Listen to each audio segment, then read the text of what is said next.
Hey guys, this lesson is going to be on how to separate your hair before doing your feed-in braids.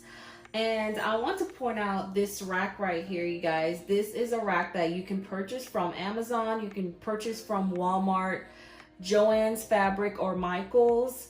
Prices range based off the platform you purchase it from, but I get mine from Walmart because it just seems to be the cheapest price. To start, this rack has about 60 prongs.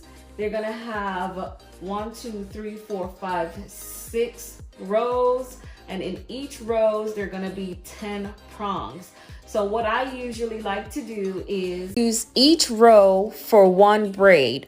So each row that you see right here is going to be one feed-in braid. And I'll be using today the 3X RUWA hair to demonstrate how I accomplish this. This is a hair that I love to use. I just feel like it works best for my feed-ins.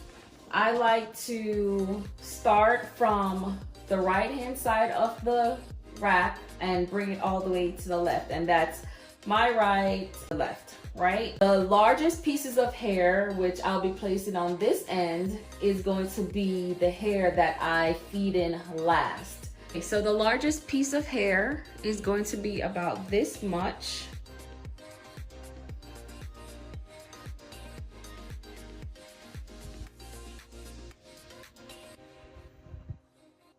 I don't know if you guys could see. I'm gonna place it right here.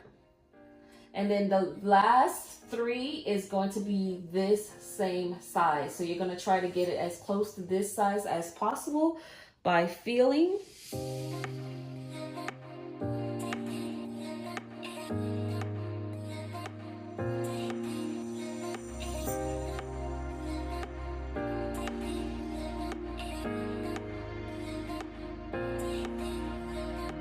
And this takes some practice. However, by looking at it, by feeling it, you can kind of compare the two. And that's how I place them. So these 3 will be the same size. So now I'm going to drop down to these 3. So these 3 is going to be a tad bit smaller, not a big drastic difference, but just a little bit smaller.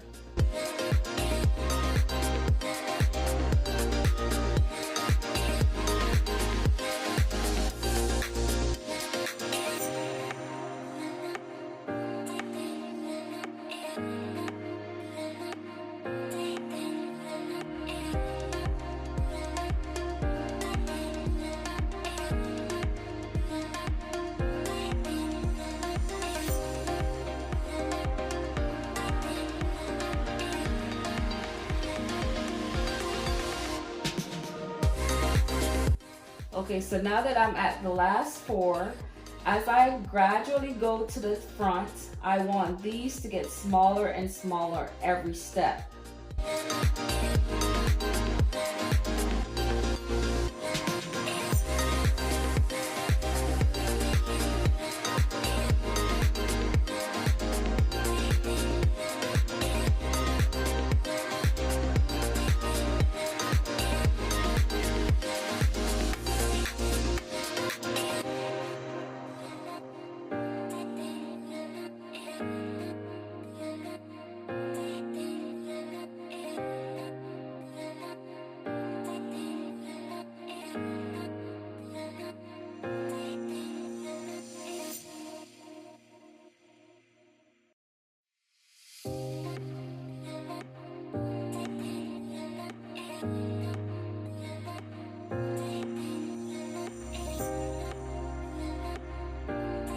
All right, as you can see, these gradually get bigger as you go. So you want these 3 to be around the same size, and these are going to be the last ones I feed in at the back of the head.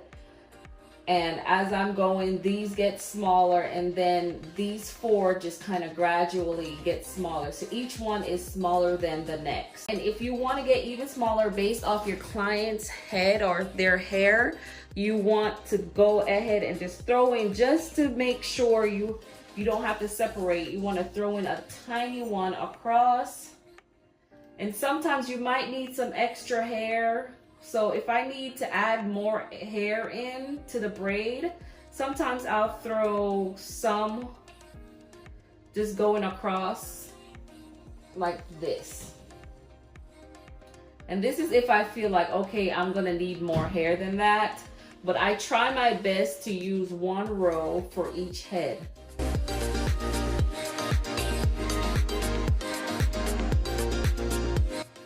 Okay, so I'm going to go ahead and fill out this second row and do another example for you guys. Like I said, this one is going to be around this thick, and it's going to be the last 3.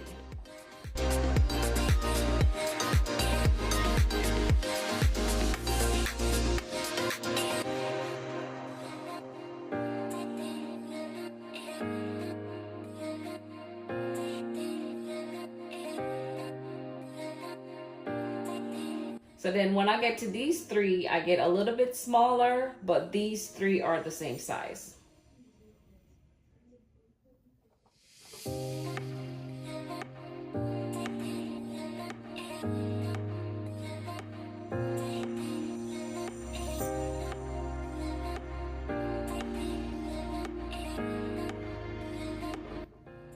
And as I get to the last 4, I want to gradually get smaller and smaller for each one.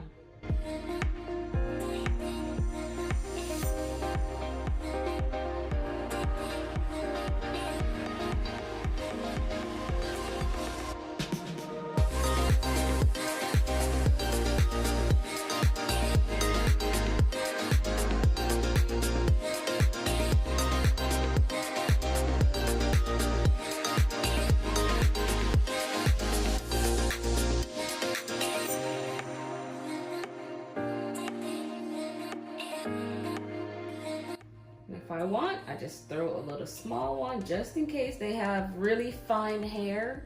You just want to throw a little tiny one across. And then to finish up, I'll throw these extra ones across like this. And that's just giving you additional hair to work with. So when you do throw the extra ones across, you kind of want to place them where they have the similar amount. So this one is about as thick as between these 2. So I'm just gonna place it here so that when I go from here to here, I pick the one up that is across here first, and then I go from here to here. Then I'll pick this one up first, and then I'll do this one and this one. So there you have it, guys. This is how I separate my hair for my feed-in technique. And obviously, if I was doing 6 braids, I will go fill the whole rack. If I was doing 5, I will fill to 5. If I was doing 4, I'll fill to 4. If you run out of hair on your rack while you're braiding, it is okay to draw from the rack beneath it. And then before you start your next braid, you want to go ahead and refill that rack and probably put a couple extra above it so that you don't run out of hair again for the next braid. Right? Thank you guys for watching. I hope you were able to learn something from this. But this is how I fill my rack out for my feed-in braids.